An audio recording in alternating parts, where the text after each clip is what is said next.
મંત્ર જેવો છે. કાંઈ પણ કષ્ટ હોય ને તો આનો જપ કરો તો તમે કષ્ટમાંથી મુક્ત થશો. મંત્ર બહુ પ્રસિદ્ધ. અત્યારે સોશિયલ મીડિયામાં એવું ગાંડું કામ આવ્યું, જે ભણ્યા નથી સંસ્કૃત, જેને પુરાણોનું કાંઈ જ્ઞાન નથી, એવડા એ બધા વિડીયો મૂકવા જ મળ્યા છે. આ મંત્ર બોલો નામ થશે, ના મંત્ર બોલો નામ થશે, પાછા અશુદ્ધ, આ અશુદ્ધ, એને બોલતાય ના આવડે. આ અનધિકાર ચેષ્ટા છે અને તમે પાપ કરો છો. જો એક સર્જન ડોક્ટર એની પાસે સર્ટિફિકેટ ના હોય તો સામાન્ય ડોક્ટર ઓપરેશન પણ નથી કરી શકતો. સર્ટિફાઈડ ડોક્ટર ના હોય તો એ કોઈની ટ્રીટમેન્ટ પણ નથી કરી શકતો. તો ધર્મના ક્ષેત્રમાં આવી અંધાધૂંધી કેમ ચલાવી લેવાય? ગમે તે આલીઓ માલીઓ આવીને ધર્મના ઉપદેશ કરવા માંડે. આ વ્યાસપીઠ, એની એક ગરિમા છે, એની એક જવાબદારી છે. અને જ્યારથી આ સેક્યુલર સ્ટેટ થયું ને ત્યારથી રાજાઓ જે આના માટેની એક વ્યવસ્થા સાચવવા માટે શંકરાચાર્યોના માધ્યમથી એક ચોકન્ના થઈ અને ધર્મની રક્ષા કરતા હતા, એ વ્યવસ્થા તૂટી. અને એનાથી ધર્મને નુકસાન થયું. ને ધર્મને નુકસાન થયું એને કારણે સમાજને નુકસાન થયું.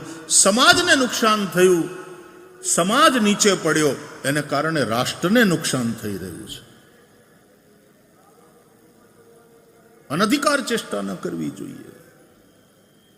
અમારા ધર્મ ક્ષેત્રમાં પણ જેને ધર્મશાસ્ત્રનું જ્ઞાન છે એ લોકો તમને ધાર્મિક ડૂઝ અને ડોન્ટ્સ વિષયનું માર્ગદર્શન કરશે. જેને પુરાણોનું જ્ઞાન છે તે પુરાણોની કથા દ્વારા સમાજનું પ્રબોધન કરશે. જેને વેદોનું જ્ઞાન છે, જે મીમાંસકો છે, જે કર્મકાંડમાં હોશિયાર છે, એ પણ સવ્ય અપસવ્ય દરેક પ્રકારના કર્મ બ્રાહ્મણો એ કરાવે. અને અપસવ્ય કર્મ એટલે આ શ્રાદ્ધાદિ કર્મ, મૃત્યુ પછીની બધી ક્રિયાઓ, એ તો વધારે ક્લિષ્ટ છે, કઠણ છે. એના માટે યોગ્ય વિદ્વાન બ્રાહ્મણ હોવો જોઈએ.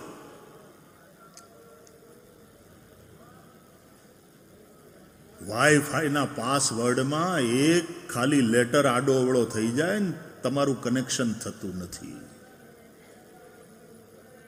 તરત આવી જાય છે રોંગ પાસવર્ડ. અરે લેટર કદાચ સાચો હોય, એ અક્ષર સાચો હોય, પણ કેપિટલ તમે કરી નાખ્યો અને બદલે નાનો કરવાનો હોય, અથવા તો નાનો કરવાનો હોય તમે કેપિટલ લખી નાખ્યો, તોય નથી ખુલતી સાઇટ, રોંગ પાસવર્ડ ગણાય છે. તો મૃતાત્માને આગળનો રસ્તો ક્લિયર થાય. એ જે જાણે છે વેદોને, પરંપરાથી જે ભણ્યા છે, સવ્ય અપસવ્ય કર્મ કેવી રીતે કરવા એનું જેને જ્ઞાન છે, ભાન છે,